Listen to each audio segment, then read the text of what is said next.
अभी research committee भी बनाई है।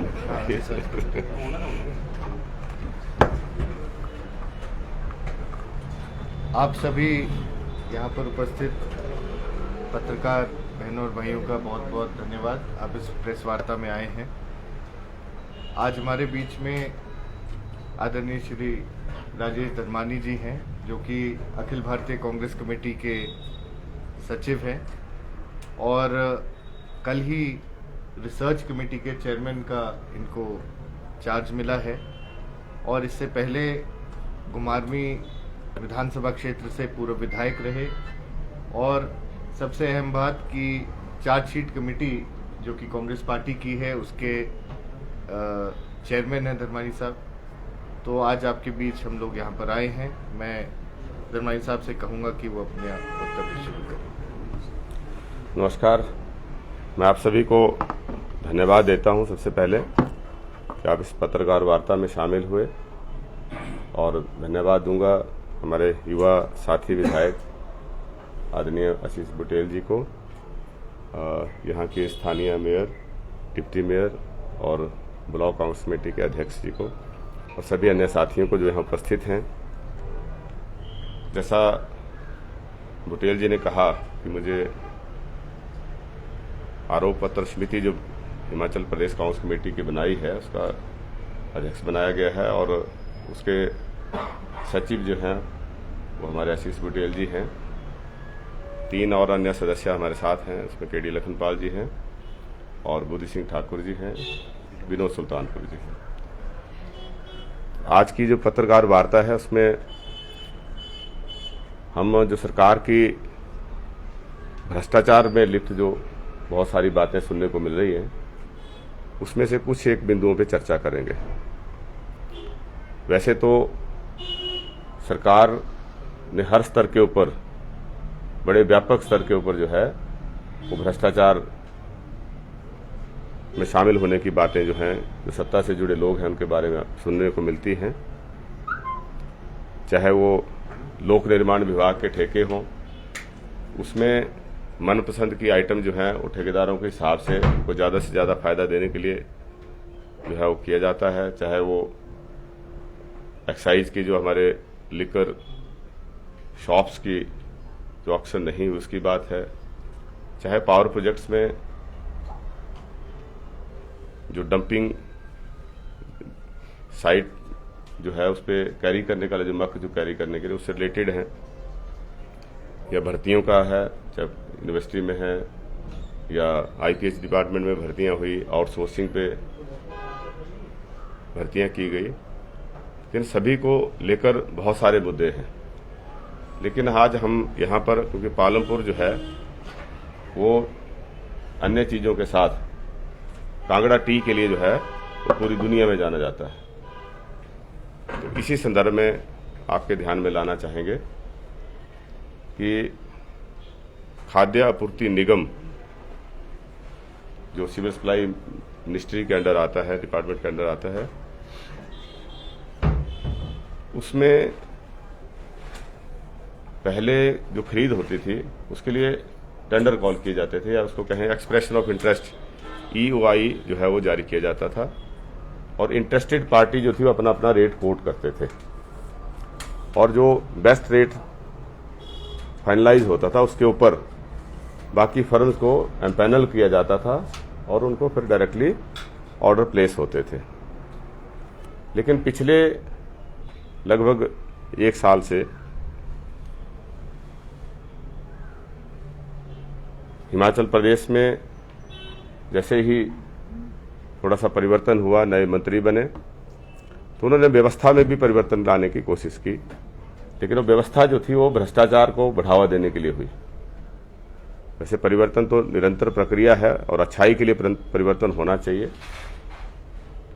लेकिन यहाँ जो परिवर्तन हुआ वो टेंडर सिस्टम को या एक्सप्रेशन ऑफ इंटरेस्ट को वाला जो रूट है उसको फॉलो ना करते हुए डायरेक्टली कुछ कंपनी के साथ MOU साइन जो है वो किया जाता है, मेमोरेंडम ऑफ अंडरस्टैंडिंग, और डायरेक्टली जो है उनको परचेज ऑर्डर दिए जाते हैं। इससे जहां उपभोक्ताओं को जो है वो नुकसान हो रहा है, वहीं पे जो मैन्युफैक्चरर हैं या आगे वेंडर्स हैं, उनके डिस्ट्रीब्यूटर हैं, क्योंकि एक हेल्दी कंपटीशन जब नहीं होगा तो स्वाभाविक है कि कुछ लोगों को उसमें कंपटीशन में पार्टिसिपेट करने का और बेस्ट रेट कोट करने का मौका नहीं मिलेगा।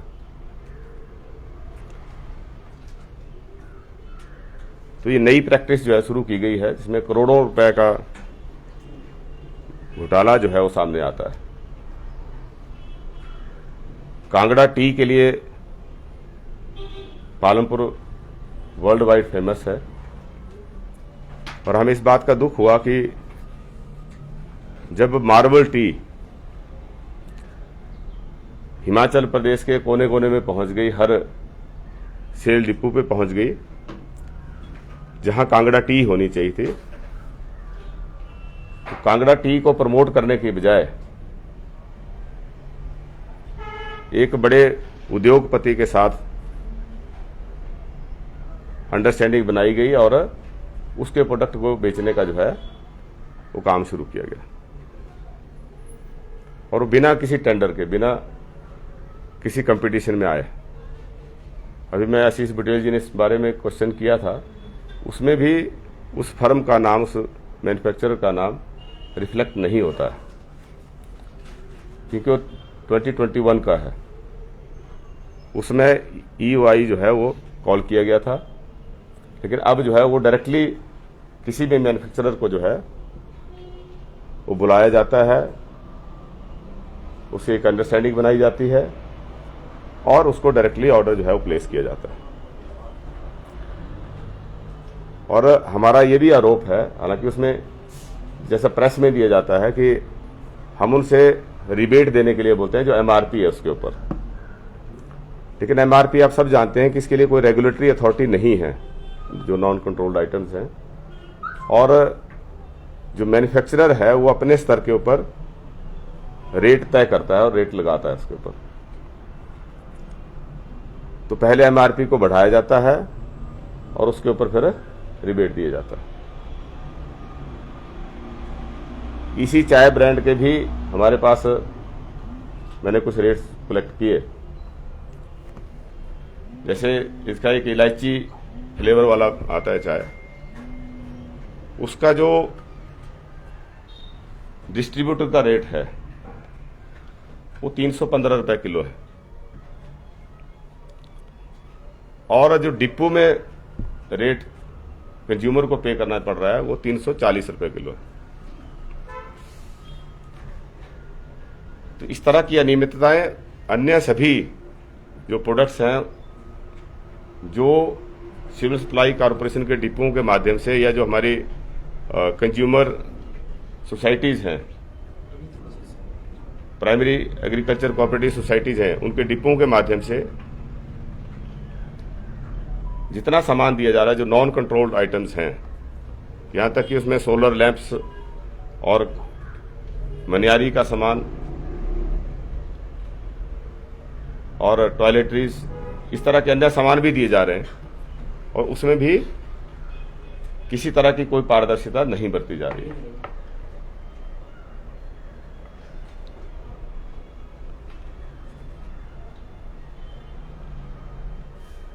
तो हम उम्मीद करते हैं कि इसकी सरकार, क्योंकि जांच तो कराएगी नहीं, आज तक जितने भी घोटाले हुए जो मीडिया के माध्यम से उठाए गए या विपक्षी नेताओं के माध्यम से उठाए गए, आज दिन तक कोई जांच नहीं, उसको हर घोटाले को जो है दबाने का प्रयास हुआ है। चाहे वो भूमि घोटाला है, नशा माफिया जो है वो सब जगह पैर पसार रहा है, और लॉ एंड ऑर्डर की भी हिमाचल प्रदेश में अगर पॉपुलेशन के रेशो में देखेंगे तो वो भी स्थिति अच्छी नहीं है।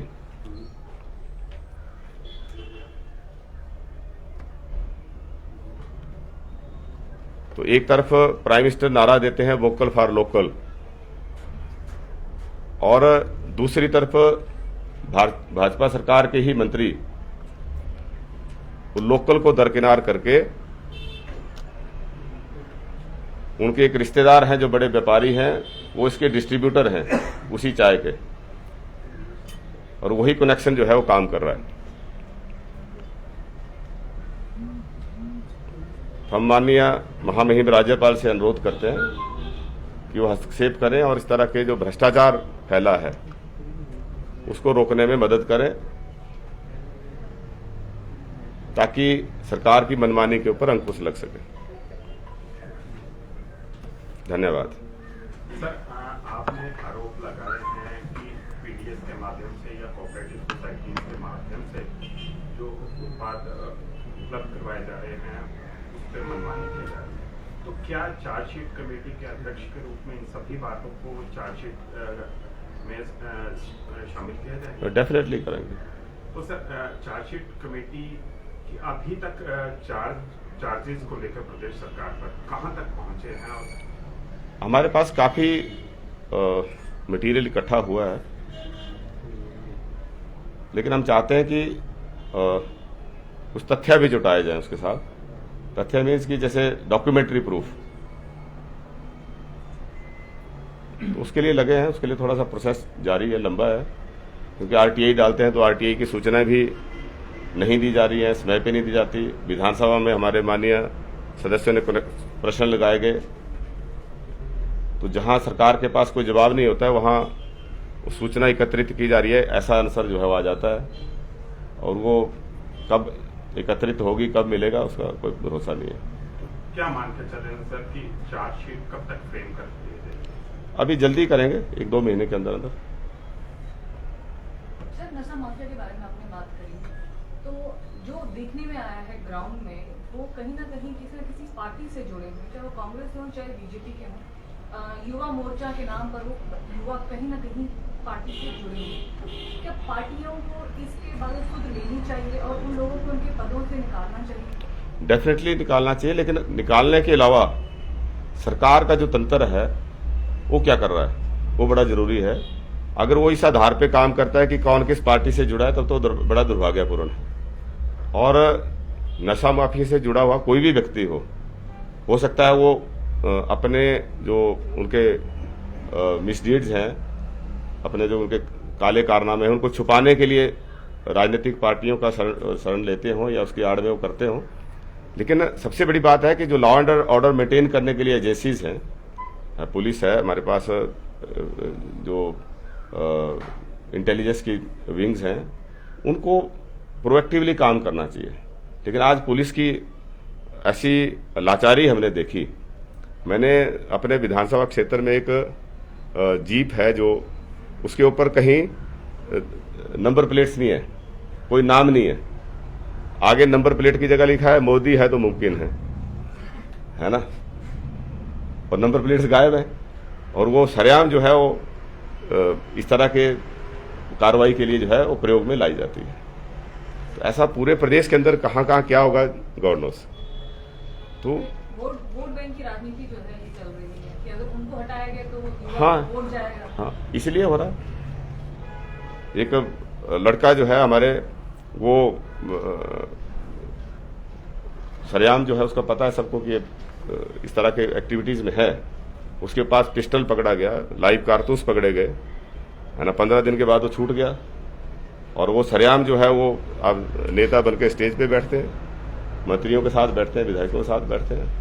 और जो हमारा ये जितने स्पोर्ट्स एक्टिविटीज है, जिसमें क्योंकि उसमें यूथ ज़्यादा पार्टिसिपेट करता है, तो यूथ से रिलेटेड जितनी भी एक्टिविटीज होंगी वो बीजेपी या सरकार से जुड़े हुए कार्यक्रम में मेन लीड रोल में होते हैं, और बेखौफ होकर जो है वो काम कर रहे हैं। सर, 1-1.5 महीने में ये स्थिति बनी है, ये परसेप्शन गई है लोगों में कि कांग्रेस डोरमेंसी की स्थिति में है और भारतीय जनता पार्टी तथा आम आदमी पार्टी खुलकर मैदान में काम कर रही है, परंतु कांग्रेस इस तरह से सक्रिय नहीं दिख रही। कांग्रेस सक्रिय है, सक्रिय नहीं होती तो हम उपचुनाव कैसे जीतते? यहाँ हम अपने मेयर डिप्टी मेयर कैसे बनाते? हम सक्रिय हैं, लेकिन ये सारा भारतीय जनता पार्टी का एक काम करने का तरीका है। वो आम आदमी पार्टी भारतीय जनता पार्टी की एक बी टीम है। जब अन्ना हजारे जी का आंदोलन हुआ, उसमें आपने देखा होना कि इंडिया अगेंस्ट करप्शन के नाम से सारे एबीवीपी के और आरएसएस से जितने जड़े संगठन थे, सब ने काम किया, सब उससे जुड़े हुए थे मूवमेंट से। तो उसी मूवमेंट से तो केजरीवाल जी निकले और आम आदमी पार्टी बनी। तो ये बड़ी क्लोज नेक्सस इनके साथ है और ये भ्रामक प्रचार भारतीय जनता पार्टी इसलिए करती है ताकि कांग्रेस को, क्योंकि बीजेपी का सीधे तौर पे लड़ाई लड़ने का इनका तरीका नहीं है, कभी आमने सामने नहीं लड़ते। इस तरह का एक छद्म युद्ध जो है वो लड़ते हैं, लोगों में भ्रामक प्रचार करते हैं और लोगों को गुमराह करके जो है वोट ठगने का काम करते हैं।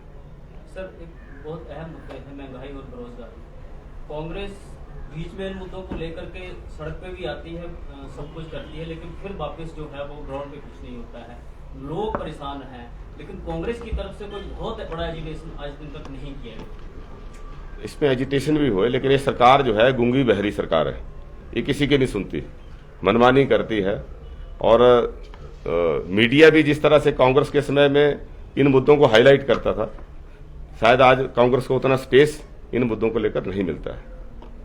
और यही कारण है कि जहां हम करते भी हैं उसको उस स्तर पे जो है वो प्लेसमेंट मीडिया के अंदर नहीं मिलती है। पर एक चीज ये भी देखी गई है कि एक एजिटेशन होता है, उसके बाद 2 महीने कांग्रेस गायब हो जाती है। नहीं, ऐसा नहीं है, थोड़ा सा हमारे अंदर ऑर्गेनाइजेशन कुछ चेंजेस जो थी राउंड द कॉर्नर थी और अब वो चेंजेस हो गई हैं। हम सबको बधाई देते हैं। हमारी नई अध्यक्षा श्रीमती प्रतिभा सिंह जी बने हैं। हमारे सीएलपी लीडर अग्निहोत्री जी की परफॉर्मेंस को देखते हुए उन्हीं को बरकरार उसी पद पे रखा है। डिप्टी लीडर हर्षवर्धन चौहान जी बनाए हैं और सुखविंदर सुक्खू जी जो हैं वो कैंपेन कमेटी के अध्यक्ष बनाए हैं और वर्किंग प्रेसिडेंट कुछ लगाया। तो कुल मिला के एक अच्छी टीम जो है वो बनाई है, सभी कमेटियों का गठन हो गया। क्योंकि जब तक पार्टी की तरफ से ग्रीन सिग्नल नहीं मिलता है तब तक फिर काम करते रहना या अपने लेवल पे कोई काम नहीं कर सकता। लेकिन अब जो है वो आपको नया रूप कांग्रेस का देखने को मिलेगा। निश्चित तौर पे हम सरकार बनाएंगे और 2/3 बहुमत के साथ सरकार बनाएंगे। सर, आपने कहा कि भाजपा भ्रामक प्रचार करती है जनता के बीच, तो ऐसी कांग्रेस में क्या कमी और खामी रह रही है कि लोगों को इतनी बेरोजगारी, महंगाई होने के बावजूद, स्वास्थ्य सुविधाएं चरमरा रही है, इसके बावजूद लोग कहीं ना कहीं समझने को तैयार नहीं हो रहे हैं कि ये सरकार जो है, इसका शासन जो है वो सही नहीं है। भ्रामक प्रचार का कंपटीशन कांग्रेस भ्रामक प्रचार से नहीं कर सकती है। हमारी सिद्धांतिक पार्टी है और सत्य और अहिंसा के ऊपर चलने वाली पार्टी है, जो हमारी मूल विचारधारा है, गांधीवादी विचारधारा है। लेकिन मैं पहले भी आपसे अनुरोध कर चुका हूं कि हमें मीडिया थोड़ा ज्यादा स्पेस दें, मीडिया इन मुद्दों को उठाने में हमारी मदद करे, क्योंकि आखिर हम इस क्लोज डोर प्रेस वार्ता में हैं। ये आपके ऊपर निर्भर करेगा कि आप मेरी बात को किस तरह से या बाकी अन्य नेताओं की बात को किस तरह से पब्लिक में पहुंचाने में मदद करते हैं। हम अपने स्तर पे तो कर रहे हैं जितना कर सकते हैं। हम डेली जो है पदयात्राएं कर रहे हैं, गांव के अंदर जा रहे हैं, चर्चाएं कर रहे हैं, छोटी छोटी मीटिंग से लेकर बड़ी सभाएं हो रही हैं।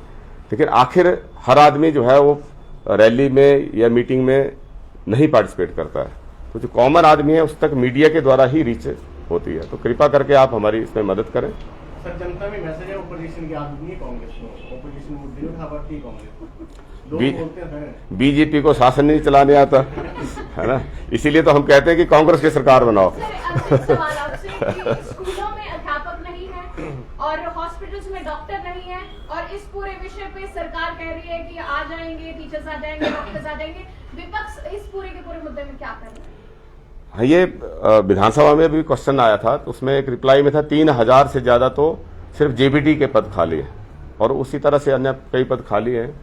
और जहां हायर एजुकेशन की बात है वहां पे भी जो नियुक्तियां हुई हैं सेंट्रल यूनिवर्सिटी में, एचपी यूनिवर्सिटी में, ऐसी नियुक्तियां हुई हैं जो यूजीसी गाइडलाइंस के मुताबिक जो मिनिमम मैंडेटरी एकेडमिक अचीवमेंट्स होने चाहिए, उनको भी जो लोग फुलफिल नहीं करते उनको आज प्रोफेसर लगाया गया।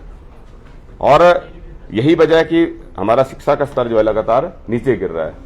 जहां तक हेल्थ सर्विसेज की बात है उसमें भी पूरी तरह से आपने देखा होगा, खास करके कोरोना सेकंड वेव के दौरान हमें फर्स्ट वेव से लेकर सेकंड वेव के 1 साल से ज्यादा का समय मिला। जो पीएम केयर फंड में जो लोगों द्वारा कंट्रीब्यूशन दी गई थी, पीएम केयर फंड के तहत वेंटिलेटर्स खरीदे गए और हालात ये थी कि वेंटिलेटर्स का प्रयोग गिनी चुनी जगह पे हुआ, सिर्फ मेडिकल कॉलेज में, और वो भी पुराने जो टांडा मेडिकल कॉलेज में और आईजीएमसी में या नेर चौक मेडिकल कॉलेज में। बाकी जगह पे वेंटिलेटर भी ऑपरेशन नहीं हुए। हमने बार बार मांग की उसमें, जैसे एम्स बिलासपुर है उसमें 80 डॉक्टर बिना काम के बैठे रहे, और डिस्ट्रिक्ट हॉस्पिटल में जो उससे लगभग 7-8 किलोमीटर की दूरी पे है, वहां हमारे पास डॉक्टर्स की इतनी टीम नहीं थी कि वेंटिलेटर्स को ऑपरेशनल कर सकें, और बिना किसी उसके लोग मेडिकल सपोर्ट के मरे हैं। और आज भी वैसी स्थिति है, बदतर स्थिति है। आप कई स्पेशलिस्ट डॉक्टर नहीं, आप प्राइवेट हॉस्पिटल का डाटा ले लें, आज लोग प्राइवेट हॉस्पिटल में ज्यादा जा रहे हैं, और गरीब से गरीब आदमी भी प्राइवेट हॉस्पिटल के जाने के लिए मजबूर हो रहा है, क्योंकि गवर्नमेंट सर्विसेज हॉस्पिटल में सर्विसेज उस लेवल पे नहीं मिल रही है जैसे मिलनी चाहिए। सर एचआरटीसी की बात करें तो हर दिन सोशल मीडिया पे वायरल होती है उनकी फोटो की, बस खड़ी हो गई, कहीं खराब हो गई, कहीं दुर्घटनाग्रस्त हो गई। इस पर क्या कहना चाहेंगे? जब कांग्रेस की सरकार सत्ता में थी तो बसों की हालत ठीक थी, अब कई बसें तो बस जो उनके वर्कशॉप वहाँ खड़ी है वो कबाड़ के रूप में तैयार हो गई है, किस तरह देखते हैं? एचआरटीसी की हालत सुधारने में बाली जी का बहुत बड़ा योगदान रहा। नई बसें भी खरीदी गई। वॉल्वो बसेस का सबसे पहले जब शुरू की गई उसमें विरोध करते थे, आज 150 से ज़्यादा वॉल्वो बसेस जो चल रही है, उसी वजह से खर्चा जो है वो चल रहा है। लेकिन भारतीय जनता पार्टी दिशाहीन है। ये एचआरटीसी के जो अनप्रोडक्टिव खर्चे हैं उनको कम करने की बजाय उनको बढ़ाने का काम करी है। जगह जगह पे इन्होंने सब डिपो खोल दिया। अब सब डिपो नाम का कोई यूनिट, एडमिनिस्ट्रेटिव यूनिट अदरवाइज नहीं है, सिर्फ वो खर्चा बढ़ाने के लिए। ना सब डिपो के नाम से कोई बस होती है, ना वहाँ किसी को डीडीओ पावर होती है, लेकिन वो ड्रामा करके जो है 1-2 लोगों का एक्स्ट्रा वहाँ पे प्लेसमेंट की जाती है। कंडक्टर्स ड्राइवर्स की पूरी सीट्स भरी नहीं है, बसों की हालत खराब है। तो अनप्रोडक्टिव खर्चे बढ़ाने के बजाय उनको कम करने के बजाय उनको बढ़ाने का काम कर रहे हैं। और उसकी हालत है कि जब गाड़ियों की रिपेयर समय पर नहीं होगी तो लोगों की जान जो है वो खतरे में डलती है, और उसी का परिणाम ये। इसमें मीडिया अच्छा काम कर रहा है, हम आपका धन्यवाद करते हैं, क्योंकि जहां भी दिक्कत आ रही है उसको हाईलाइट कर रहे हैं। और दूसरी समस्या भी आने वाली है, जैसे ही आपका ये फ्री जो इलेक्ट्रिसिटी का शुरू होगा, क्योंकि 125 यूनिट शायद किया है, और कब से शुरू होगा ये? शायद अभी अगले 1 महीने से शुरू होगा। तो आप उसके परिणाम देख लें, क्योंकि जो इंफ्रास्ट्रक्चर है उसको इंप्रूव नहीं किया गया। और एक तरफ गैस का रेट बढ़ रहा है, तो जब गैस जो कंज्यूमर है, एलपीजी कंज्यूमर है, वो स्वाभाविक है कि स्विच ओवर करेंगे इंडक्शन चूल्हों के ऊपर, इलेक्ट्रिक चूल्हों के ऊपर, उसके ऊपर स्विच ओवर करेंगे।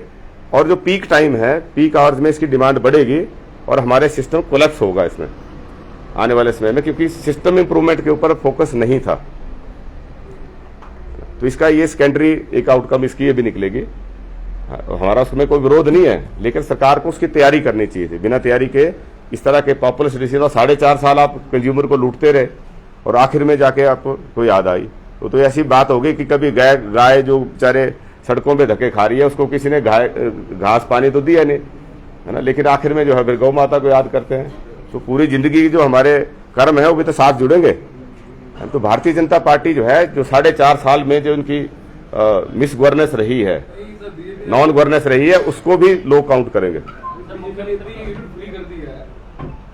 कांग्रेस सत्ता में आती है तो आप ये नहीं सोचते कि हम 400 यूनिट फ्री कर देंगे या ये कर देंगे, क्योंकि आपके पास सब पड़ा हुआ है, भागड़ाबाद आपके पास है। हमने उसका विरोध नहीं किया, हमने ये बोला कि जो सैकड़ों पावर प्रोजेक्ट हिमाचल में है, लेकिन हिमाचल के लोगों को बिजली बेसिकली फ्री होनी ही चाहिए। मैं उसका हम उसका विरोध नहीं कर रहे हैं। हमें बोला कि जो डिस्ट्रीब्यूशन नेटवर्क है वो पीक आवर्स के लिए डिजाइन होना चाहिए। सर बहुत बिजली है, खत्म नहीं होगी, बिजली खत्म नहीं होगी, हम आएंगे तो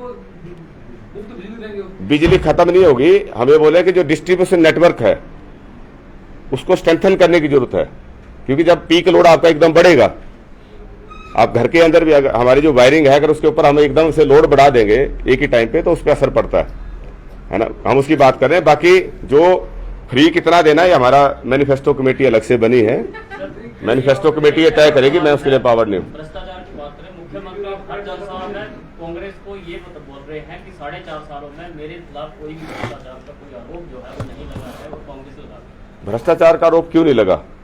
यहाँ व्यापक स्तर पे जो सरकार में बैठे लोग हैं उन्होंने जमीनें खरीदी, है ना। आप मंत्री की पत्नी को प्रमोट करने के लिए रूल्स में स्पेशल रिलैक्सेशन देते हैं। आज एक बच्चा जो है 80% वाला पीए नहीं लगता है, लेकिन इन्हीं मुख्यमंत्री जी के कुलीग हैं जो मंत्रिमंडल में शामिल हैं, तो एप्लीकेशन उनकी वाइफ दे रही है और मंत्रिमंडल उसको एग्जम्पशन दे रहा है। आरएंडपी रूल में अमेंडमेंट नहीं किया, अमेंडमेंट करते तो हजारों लोगों को इसका फायदा मिलता जिनकी प्रमोशन नहीं हुई है क्योंकि उनके नंबर कम है। और आपने उनको, इसको क्या कहेंगे आप? और जब ये विधायक थे सिंपल, तो यही एप्लीकेशन दी गई थी जो इसी सरकार ने रिजेक्ट की थी, कोर्ट ने रिजेक्ट की, तब जाके तो उसको भी भ्रष्टाचार कहेंगे। आज हमारे पास ऐसी सूचनाएं हैं। अब मैं वो थोड़ा सा मैं चाह रहा था कि एक इशू पे फोकस रहते, थोड़ा ज्यादा हो गया है ना, जहां पे हम